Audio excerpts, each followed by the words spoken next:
जय खाटू वाले श्याम के हारे के सहारे की जय हो भोले बाबा की। आज दोस्तों ये नए चैनल पे जय शीतला माँ की नए चैनल पे एक ममता एक छोटी सी कहानी सुनाने जा रही है। सिर्फ माँ बाप के लिए और उन बेटियों के लिए जो अपना घर छोड़ के मायके में आके रहती हैं। प्लीज़ कृपया करके मेरी पूरी वीडियो देखिएगा। मेरी कहानी में कितनी सच्चाई है, लाइक भी कीजिएगा, फॉलो भी कीजिएगा। शुरू करते हैं। एक समय की बात है। एक स्थान में एक राजा रहता था। उसकी एक पुत्री थी, मोहिनी नाम की। बड़ी सुंदर पुत्री थी। उसके नैन नक्श नाक नक्शा इतना सुंदर था, इतनी सुंदर थी कि उसको देख के कोई भी मोहित हो जाता। फिर क्या हुआ, उसकी पुत्री बड़ी होने लगी तो राजा ने और रानी ने सोचा कि भाई हमारी बेटी सयानी हो रही है, इतनी मोहिनी के इतनी सुंदर है, इसकी शादी कर दो।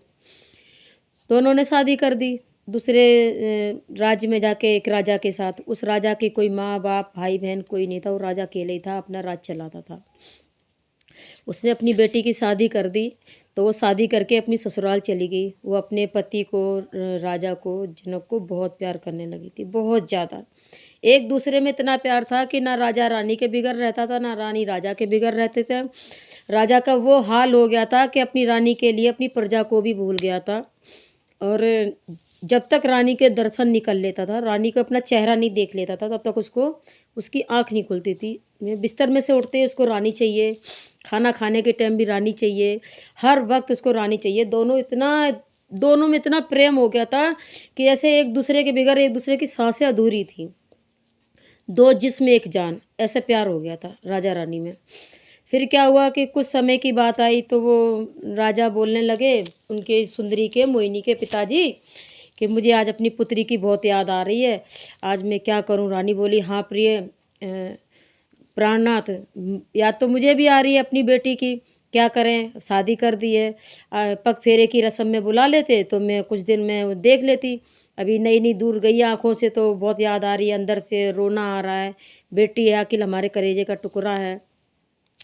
उधर उनमें इतना प्यार, इतना प्रेम। राजा ने क्या करा, अपने दूत के हाथों से एक चिट्ठी, इतना बड़ा पहले कपड़ा सा चलता था, उसमें लिख के भेज दिया कि अपने दामाद के हालचाल पूछे। और उसमें आज्ञा ली कि दामाद जी, अगर आपकी आज्ञा हो तो अपनी बेटी मोहिनी को मैं कुछ दिन तक अपने घर पे रख लूँ, बुला लूँ, पग फेरे की रस्म भी हो जाएगी और कुछ दिन हमारी बेटी भी रह जाएगी। अभी नई नई हमसे दूर हुई है तो हमें अजीब सा लग रहा है, दुख लग रहा है, अपनी बेटी की याद आ रही है।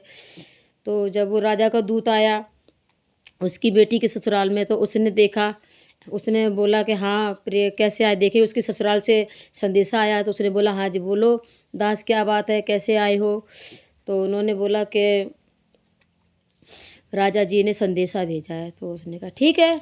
देखा संदेशा, उसमें पढ़ा, हालचाल पूछे, दामाद जी कैसे हो, ठीक ठाक हो, सब कुछ पूछ के उसमें संदेशे में लिखा था कि बेटी कुछ दिन के लिए पग फेरे की रस्म के लिए भेज दो, हमें अपनी बच्ची की याद आ रही है।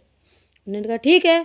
रानी से पूछा कि आपके मायके से संदेशा आया है, जाना चाहोगे। रानी ने कहा हाँ, पापा की याद तो हमें भी आ रही है।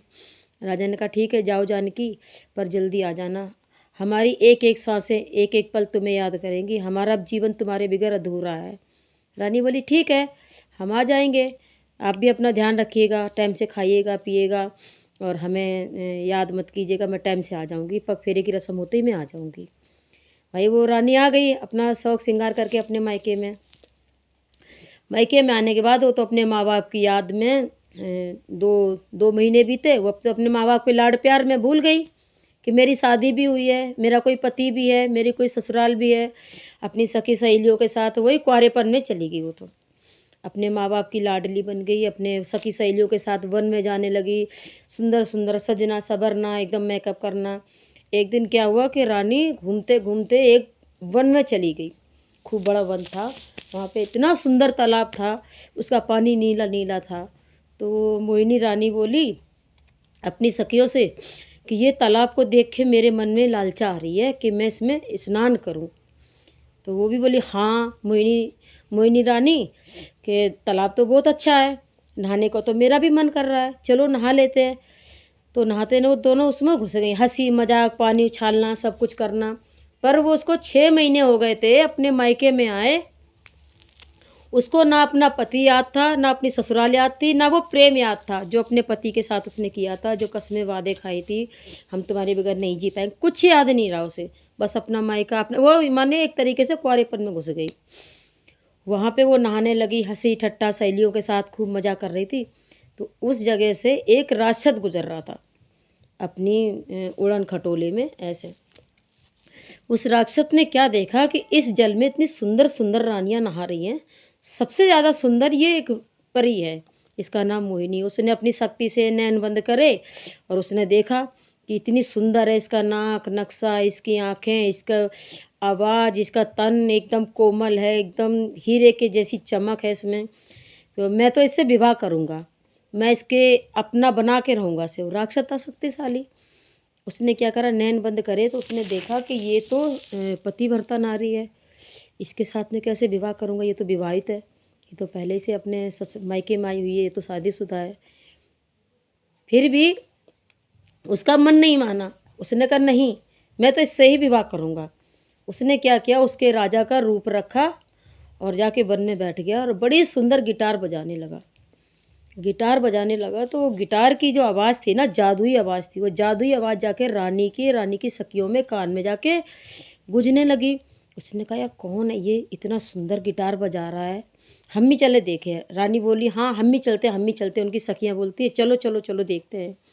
वहाँ जाके क्या देखती हैं कि उनके पति, वो राक्षस था पति के रूप में आ गया था, कि उनके पति, तो वो देखती है, मोहिनी कहती है कि राजा जी स्वामी आप, कि हाँ मोहिनी, मुझे आपकी याद इतनी आ रही थी कि आपके बिगल मेरा एक एक पल एक एक साल के बराबर कट रहा था।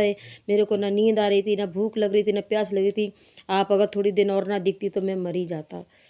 तो बोली, रानी बोली कि राजा जी प्राणनाथ, मैं तो भूल ही गई थी, मैं तो अपने मायके में आके मेरा तो दिमाग से उतर गया था कि मेरा कोई पति भी है, मैंने प्यार भी किया था, मुझे क्षमा कर दो, मुझे भी आपकी बहुत याद आती थी। और शर्मा के एकदम से उनके पास जाके बैठ गई। जब उनके पास बैठ गई तो उन दोनों में प्यार होने लगा, एक पति पत्नी वाला जैसा। तो जो रानियाँ थी, उनकी सहेलियाँ थी, वो साइड में चली गई, वो राजा लेके उसको जंगल में चला गया अंदर को, कोई राक्षस। तो क्या देखते हैं कि राक्षस और वो दोनों एक पति पत्नी वाला प्यार करने लगे।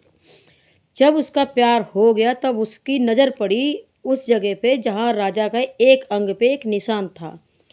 जब उस अंग पे उसकी नज़र पड़ी तो उसने देखा ये तो मेरा पति नहीं है, पर वो पति पति वाला प्यार था वो हो चुका। एकदम से झटक के खड़ी हुई और उसने अपने कपड़े अपड़े संभाले और लज्जा होके साइड में बोली कि हे दुष्ट रावण, कौन है तू जो तूने मेरी पतिव्रता को, धर्म को नष्ट कर दिया, और तू कौन है, असली रूप में आ वरना मैं तुझे श्राप दे दूंगी। तो वो जो राक्षस था वो अपने असली रूप में आ गया। उसने बोला कि मैं हूँ, कि तूने मेरे पति का रूप धारण क्यों किया, तूने मेरे साथ छल किया, तूने मेरी पत्नी पतिव्रता धर्म को तूने नष्ट किया, मैं तुझे श्राप देती हूँ कि तू नरक की आग में जलेगा, तू ये करेगा। उसे उल्टी सीधी गाली देने लगी, उसे कोसने लगी, बद्दुआ देने लगी। तो राक्षस बोला कि देवी शांत, देवी मोहिनी शांत, आप कहाँ से पतिव्रता हो, मुझे ये बता दो, आप कहाँ से एक स्त्री नारी हो, आप तो एकदम चरित्रहीन नारी हो। बोली ऐसे कैसे तू बोल रहा है, मैं तुझे भस्म कर दूंगी, मैं तुझे अपनी सती की शक्ति से भस्म कर दूँ, मैं अपने पतिव्रता नारी हूँ, मैं अपने पति के अलावा किसी को नेत्र से नहीं देख सकती थी, गलत सोच नहीं सकती थी, कुछ नहीं कर सकती, तूने ऐसे मुझे कैसे देख लिया।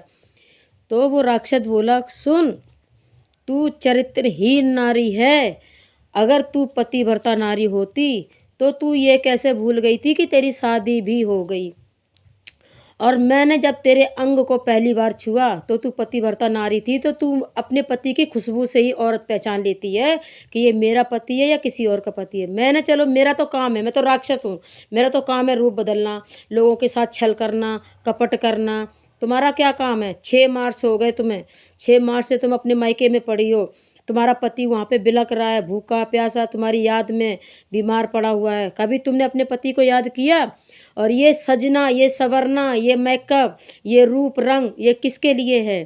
तुम अपने आप को पतिव्रता कह रही हो, तुम्हारा पति तो वहाँ है, तुम यहाँ किसको दिखा रही हो ये सज सवर के रूप रंग।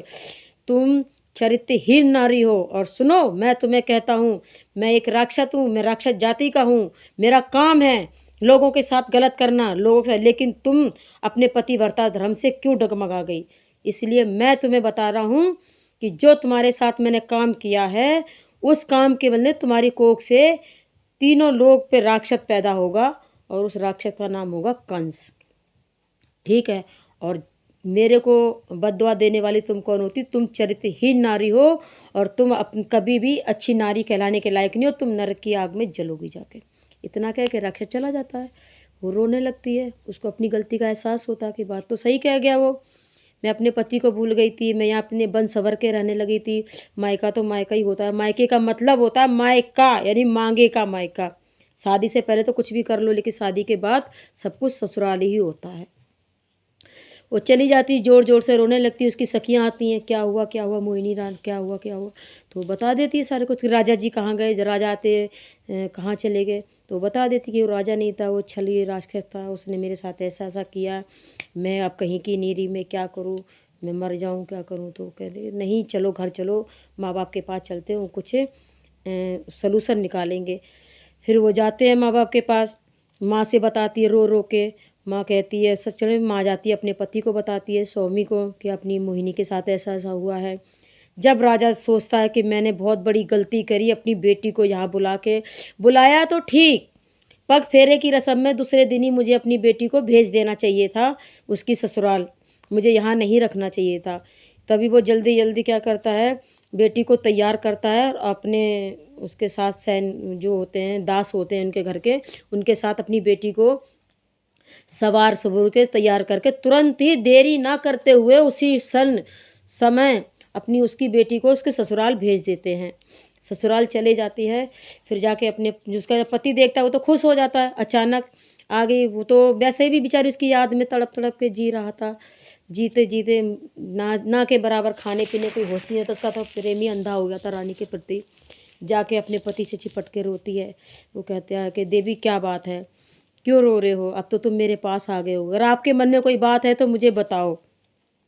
वो नहीं बताती है, छुपा लेती है अपने उससे पति से, छुपा लेती है। तो वो कहता है कि मुझे आपके बगैर अच्छा नहीं लग रहा था, अच्छा हुआ आप आ गए, अब आप यहीं रहना, आप मुझे छोड़ के कभी मत जाना, वरना मैं मर जाऊंगा आपके बगैर।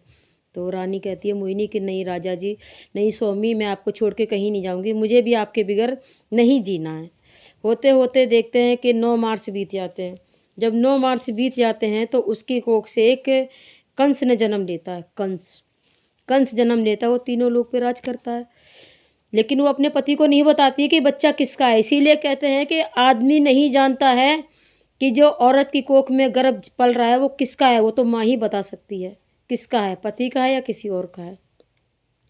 तो वो नहीं बताती है। कंस जन्म लेता है, कंस जन्म लेते ही वो मोहिनी जो थी वो मर जाती है, वो रह जाते हैं अकेले उनके पिता राजा जी, वो मर जाती है। तो कंस जब बड़ा होता है, जब कंस बड़ा होता है तो उसका व्रत करने के लिए किशन जी पैदा होते हैं, जिनके 3 रूप हैं, किशन राम विष्णु, वो पैदा होते हैं, फिर जाके वो उसका अंत करते हैं।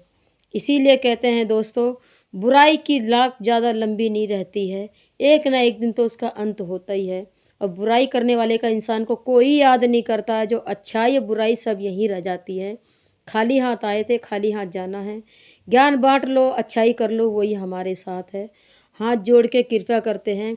उसी दिन से सारे संसार में ये रीति बन गई थी कि बेटी पराया धन है, कभी बेटी को अपने घर में मत रखना, नहीं तो उसके साथ साथ वो माँ बाप भी पाप के भारी होंगे जो बेटी को सर पे बैठा के अपने मायके में रखते हैं। उसी दिन से क्या कहते हैं, बेटियां अपने घर जाने लगी ब्याह के। दोस्तों मेरी कहानी कैसी थी तो थोड़ी लंबी मैं मानती हूँ, लेकिन कहानी तो लंबी ही होती है। लाइक करके अंगूठा ठोक के बताइएगा प्लीज़ मेरी कहानी कैसी है और कितनी सच्चाई है। जो लड़कियां अपने मायके में रहती हैं वो नरक का द्वार देखती हैं, जो लड़कियां अपने ससुराल में रहती हैं, अपने बच्चे, अपने बीवी, अपना घर परिवार संभाल के चलती हैं, सोच लो उसने तीनों लोग का स्वर्ग यहीं देख लिया।